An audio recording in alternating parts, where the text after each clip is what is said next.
Hi, I'm Natasha Deen, the author of The Signs and Wonders of Tuna Rashad. And I'm Matthew Dawkins, author of Until We Break.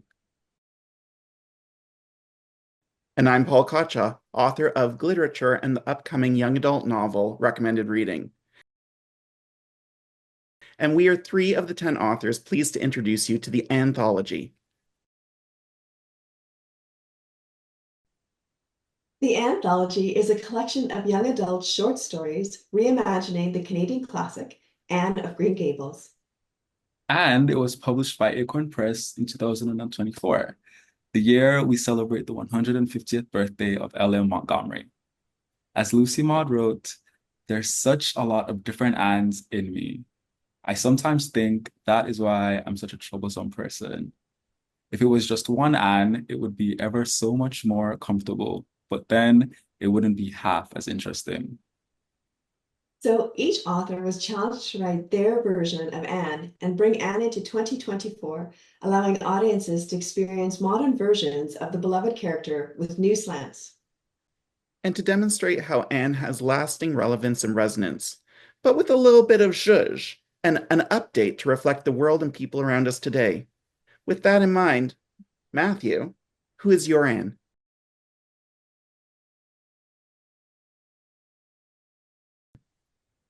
My Anne is a young Jamaican girl who is taken abroad in an unexpected way, and it's about her journey back to her family and her culture.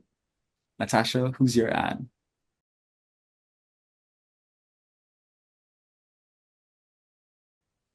My Anne lives in a world where love is outlawed and families are illegal.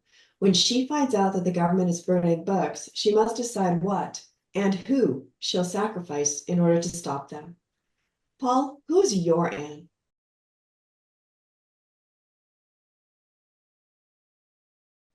My Anne is a chubby, gay teenager who's in search of his family and goes looking for his Matthew, but finds his Marilla.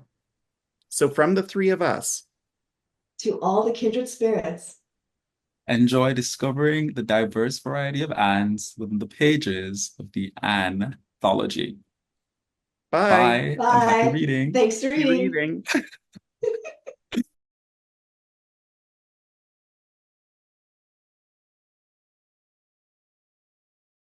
Anin Indenewe Maganidog Wagosh Indigu. Hello everybody, my name is Anton Treuer. My Ojibwe name is Wagosh, which means fox. I'm from the Eagle Clan, and I am sending you this video from my home community of Leech Lake, which is on the northernmost part of the Mississippi River. I am so excited to share with you and the rest of the world my first novel, Where Wolves Don't Die. It is a coming-of-age story and a thriller all wrapped into one. It's the story of Ezra Cloud, who's a 15-year-old Ojibwe boy. The story begins in the Twin Cities metro, where he is frustrated with everything about the city, his family situation, and immediately gets involved in an altercation. While he is kind of looking for clues to a murder, he's also engaging on a remarkable journey of self-discovery to protect him from himself, as well as everyone and everything else. His family sends him to run a trap line with his grandfather in the Canadian wilderness, and much of the book is set actually at the First Nation, Nigigusiminikaning, and in the wilderness itself. And as he does this, he is learning and reacquainting himself and learning more deeply about his own Ojibwe culture, his family, and all kinds of secrets emerge, not just about the murder that he's trying to solve, but about himself and everything about his entire family. I have 9 children of my own, and we have 6 out the door, 3 to go. And so I've been thinking a lot about coming of age, the roles of parents and grandparents, and also children in this pivotal experience. I would really like to think of Where Wolves Don't Die, not simply as another Indigenous lit story, but as a story of our shared human experience in looking for love, in wrestling with the tension between the desire to belong and connect, and also to quest for freedom and independence. And all coming of age stories are set in a culture. This one happens to be set in the Ojibwe culture. I have also often found myself frustrated with Indigenous lit. I think until just a few decades ago, almost all of it was authored by non-Indigenous people who had hardly talked to one of us or spent time in one of our places. It was an imagined experience, the white man's Indian, so to speak. And I also have been frustrated with the fact that a lot of the literature that mentions Native people are stories of trauma and tragedy and have characters who lament the culture that they never had because of residential boarding schools and things like that. And I live in my home community. I speak Ojibwe fluently. I participate in our ceremonies. All of my children, boys and girls, have had these coming of age ceremonies, including their first harvest celebrations and things like that.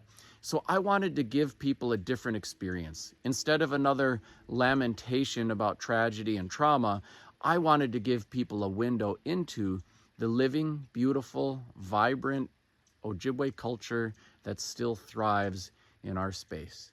And I wanted to do it all wrapped up in a thriller, crackling and full of tension that will transport people not only into this different cultural experience, but through a narrative of transformation and change, as well as all of the thriller aspects to the story.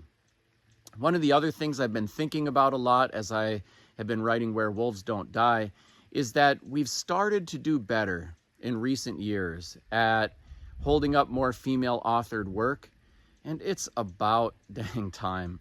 We've started to do a little bit better at holding up more work by people from different gender identities, and it's about dang time.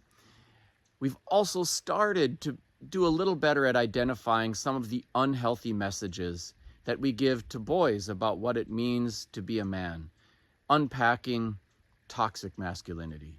But something we haven't done very much and haven't done that well at is providing examples of healthy, positive masculinity, of a boy coming of age, dealing with the things, and finding a way to healing and connecting, all within its own authentic cultural context.